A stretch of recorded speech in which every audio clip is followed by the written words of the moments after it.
തെരുവിൽ വീണ ജോർജിന് അനുകൂലമായിട്ട് CPM മുദ്രാവാക്യം വിളിച്ചതുകൊണ്ടോ പാവപ്പെട്ട ആളുകൾക്ക് എന്തെങ്കിലും ഗുണമുണ്ടോ? ശസ്ത്രക്രിയ ഉപകരണങ്ങൾ മേടിച്ചിട്ട് കൊടുക്കാറുള്ളത് 144 കോടി രൂപ. ഒരു സിസ്റ്റത്തിൻ്റെ പിഴകല്ല, ഇവന്മാരുടെയൊക്കെ മന്ത്രിപ്പണിയുടെ പിഴവാണത്. ഈ AFG ബ്ലോക്ക് അതിൽ ഈ ആകെ ഉപയോഗിച്ചിരുന്നത് ഈ ശൗചാലയ സമുച്ചയം മാത്രമാണ്.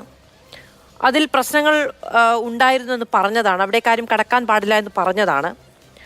പക്ഷേ അത് കേൾക്കാതെയും മറ്റും ആളുകൾ അത് ഉപയോഗിച്ചിരുന്നു തുടങ്ങിയ കാര്യങ്ങളൊക്കെയാണ് പറഞ്ഞിരുന്നത്. ഈ ബ്ലോക്ക് പൊളിച്ചു നീക്കാൻ വേണ്ടി PWD അടക്കം നൽകിയ നിർദ്ദേശത്തിൻ്റെ ആ ഓർഡറിൽ തന്നെ പറയുന്നൊരു കാര്യം, 360 കിടക്കകളും 10 ഓപ്പറേഷൻ തിയേറ്ററുകളും radiology, ortho, neuro medicine, surgery വിഭാഗം മുതലായ ഡിപ്പാർട്ട്മെന്റുകളും പ്രവർത്തിക്കുന്ന 962 സ്ഥാപിതമായ ഈ കെട്ടിടം PWD, Rajiv Gandhi institute, Kerala highway research society, Uralungal service സൊസൈറ്റിയുടെ സ്റ്റാൻഡേർഡ് ലാബായ മാസ്റ്റർ ലാബും പരിശോധിച്ചിട്ട് അപകടകരമായ അവസ്ഥയാണെന്നും അത് പൊളിച്ചു നീക്കണമെന്നും അറിയിച്ചിരുന്നതായി സൂപ്രണ്ട് യോഗത്തെ അറിയിച്ചു. ഇതൊക്കെ അവിടെ പ്രവർത്തിച്ചിരുന്നതാണ് എന്നുള്ളതാണ്. അതായത് ഈ ഓർഡർ പുറത്തിറക്കുന്ന മെയ് മാസം വരെ അതവിടെ പ്രവർത്തിച്ചിരുന്നു എന്നുള്ളതാണ് നമുക്ക് മനസ്സിലാകുന്നത്. അതായത് ഫിറ്റ്നസ് ഇല്ലാതെ 13 വർഷമായി തുടരുന്ന സ്ഥാപനത്തിൽ, ഞാൻ ഓർഡർ പ്രകാരമാണ് ഇവിടെ കഴിഞ്ഞ ദിവസങ്ങളിലൊക്കെ ചർച്ചയിൽ വന്നവർ ആകെ ഇത് മാത്രമാണ് അവിടെ ഉണ്ടായിരുന്നത് എന്നാണ് പറഞ്ഞത്. അതിൻ്റെ ഒരു ഭാഗമാണ് പൊളിഞ്ഞു വീണതെന്നും മറ്റുള്ള ഇടങ്ങളിൽ രോഗികളും മറ്റ് സംവിധാനങ്ങളും പ്രവർത്തിക്കുന്നുണ്ടായിരുന്നുവെന്നും 12 മണിക്കൂർ കൊണ്ട് ആ ഷിഫ്റ്റ് പൂർണ്ണമായും നടത്താൻ നമുക്ക് സാധിച്ചിട്ടുണ്ട് എന്നടക്കമുള്ള കാര്യങ്ങളും പറഞ്ഞുകൊണ്ടിരുന്നത് ഇതൊക്കെ മാധ്യമ സൃഷ്ടി എന്നുള്ളതാണ്. പക്ഷേ ഈ ഓർഡറിൽ തന്നെ പറയുന്നത് ഇത്രയധികം സംവിധാനങ്ങൾ അവിടെ പ്രവർത്തിച്ചിരുന്നു, ഈ ഓർഡർ ഇറങ്ങുന്നതിന് മുൻപ് വരെ എന്നെങ്കിലും ആണ്.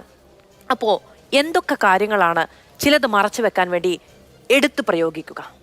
ചിലത് മറച്ചു വെക്കാൻ വേണ്ടിയാണല്ലോ ഇപ്പം നാളെ വീണ വിജയന് വനിതകളുടെ പിന്തുണ നൽകിക്കൊണ്ട് മാർച്ച് നടത്തുന്നത്. ചിലത് മറച്ചു വെക്കാൻ വേണ്ടിയാണ്, ചിലത് മറച്ചു വെക്കാൻ വേണ്ടിയാണ് സംവാദം നടത്തണമെന്ന് പറയുന്നത്. വീണ ജോർജിനെ സംരക്ഷിക്കാൻ വേണ്ടി വനിതാ മാർച്ച് സംഘടിപ്പിക്കുന്നത്. ചിലത് മറച്ചു വെക്കാൻ വേണ്ടിയാണ് വീണ ജോർജ് ഇപ്പോൾ സംവാദം നടത്താൻ പറയുന്നത്. UDFിൻ്റെ കാലത്ത് എന്തായിരുന്നു, LDFിൻ്റെ കാലത്ത് എന്തായിരുന്നു? ഇവർ സംവാദം നടത്തിയത് കൊണ്ടോ തെരുവിൽ വീണ ജോർജിന് അനുകൂലമായിട്ട് CPM മുദ്രാവാക്യം വിളിച്ചതുകൊണ്ടോ പാവപ്പെട്ട ആളുകൾക്ക് എന്തെങ്കിലും ഗുണമുണ്ടോ? എനിക്കിതാ ഈ ചർച്ച ചെയ്തുകൊണ്ടിരിക്കുമ്പോൾ മാധുവിനോട് പറയണം എന്ന് പറഞ്ഞിട്ട്, എനിക്ക് പരിചയമൊന്നുമില്ല, പോൾസൺ ചാക്കോ എന്ന് പറഞ്ഞ ഒരാൾ എഴുതിയിരിക്കുന്നു. ഭാരതീയ കരസേന നടത്തുന്ന ഒരു ആശുപത്രിയുണ്ട് ശ്രീനഗറിൽ, 92 ബേസ് ഹോസ്പിറ്റൽ. പോരാട്ടത്തിലും വെടിയേറ്റും സ്ഫോടനങ്ങളിലും മറ്റും ഭീകരമായി പരിക്കേൽക്കുന്ന പട്ടാളക്കാരെ ചികിത്സിക്കുന്ന ആശുപത്രിയാണ്. അവിടുത്തെ ഡോക്ടർമാർക്കും പാരാമെഡിക്കൽ ജീവനക്കാർക്കും അഭിമാനത്തോടെ അവകാശപ്പെടുന്ന ഒരു കാര്യമുണ്ട്.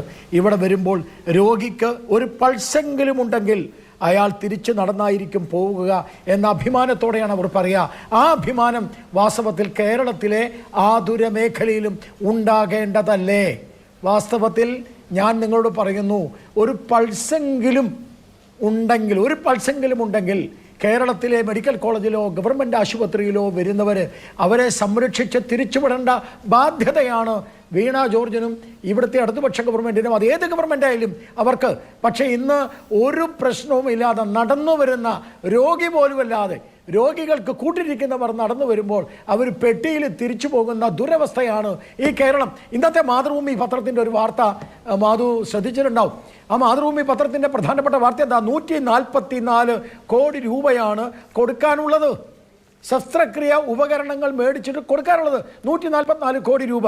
അതെന്തൊക്കെ? സ്റ്റെൻഡ്, ബലൂണ്, ഗൈഡ് വയർ, ഹൃദയ ശസ്ത്രക്രിയ ചികിത്സയ്ക്ക് വരുന്ന രോഗികൾ ഇപ്പോൾ വലിയ ഒരു ബാഗായിട്ട് വരണം. ഈ സാധനമൊക്കെ അവർ മേടിച്ചു വരണം. ഇതിനാണോ ഇവരെ ഭരിക്കാൻ ഏൽപ്പിച്ചിരിക്കുന്നത്? നിങ്ങൾ നേരത്തെ പറഞ്ഞ കാര്യം വളരെ കറക്റ്റാണ്. 12 വർഷം മുമ്പ് പൊതുമരാമത്ത് ഈ കെട്ടിടം ഉപയോഗിക്കരുത് എന്ന് നിർദ്ദേശം കൊടുത്തതാണ്. 12 വർഷം മുമ്പ് നിർദ്ദേശം കൊടുത്തിട്ട് 2 മന്ത്രിസഭ മാറിയില്ലേ? എന്തുകൊണ്ട് ഇതുണ്ടായി? ഒരു ജീവൻ, വിലപ്പെട്ട ഒരു ജീവൻ, എൻ്റെയും നിങ്ങളുടെയും അമ്മയോ പെങ്ങളോ മകളോ ആണെങ്കിൽ നമുക്ക് സഹിക്കോ? ആരായാലും നമുക്ക് സഹിക്കോ? നമുക്ക് സഹിക്കാത്തത് കൊണ്ടാണ് ഇവിടെ ചർച്ച ചെയ്യുന്നത്. ഇതിനകത്ത് രാഷ്ട്രീയമൊന്നുമില്ല. അതിന് പകരം തെരുവിൽ വനിതകളെ ഇറക്കി വീണ ജോർജിന് പിന്തുണ കൊടുക്കുന്നതാണോ രാഷ്ട്രീയം? ഈ പ്രശ്നങ്ങളല്ലേ പരിഹരിക്കേണ്ടത്? കേരളത്തിലെ ഏത് മെഡിക്കൽ കോളേജിൽ, കേരളത്തിലെ ഏത് ഗവൺമെൻറ് ആശുപത്രിയിലുണ്ട് കൃത്യമായ സംവിധാനങ്ങൾ? സിസ്റ്റത്തിൻ്റെ പിഴവ്, ഒരു സിസ്റ്റത്തിൻ്റെ പിഴകല്ല, ഇവന്മാരുടെയൊക്കെ മന്ത്രിപ്പണിയുടെ പിഴവാണത്. അത് UDF ആയാലും LDF ആയാലും ഏത് ഗവൺമെന്റ് ആയാലും ഈ ജനങ്ങൾക്ക് സേവനം കൊടുക്കേണ്ടതാണ് ആതുര മേഖല. ജനങ്ങൾക്ക് നമ്മളൊരു മെഡിക്കൽ കോളേജിലൊക്കെ, ഞാൻ കഴിഞ്ഞ ദിവസം ഒരു മെഡിക്കൽ കോളേജിൽ പോയി, ഒറ്റ മിനിറ്റ് ഞാൻ നിർത്താം. കഴിഞ്ഞ ദിവസം ഒരു മെഡിക്കൽ കോളേജിൽ പോയി, ഇരിക്കാനും നിൽക്കാനും സ്ഥലമില്ല, ജനങ്ങൾ ഓടുക, മൂത്രപുര അന്വേഷിച്ച് നടക്കാന്ന്, ഒരു സംവിധാനവും ഇല്ല. പക്ഷെ കോട്ടയത്തെ പ്രശ്നം എന്താ?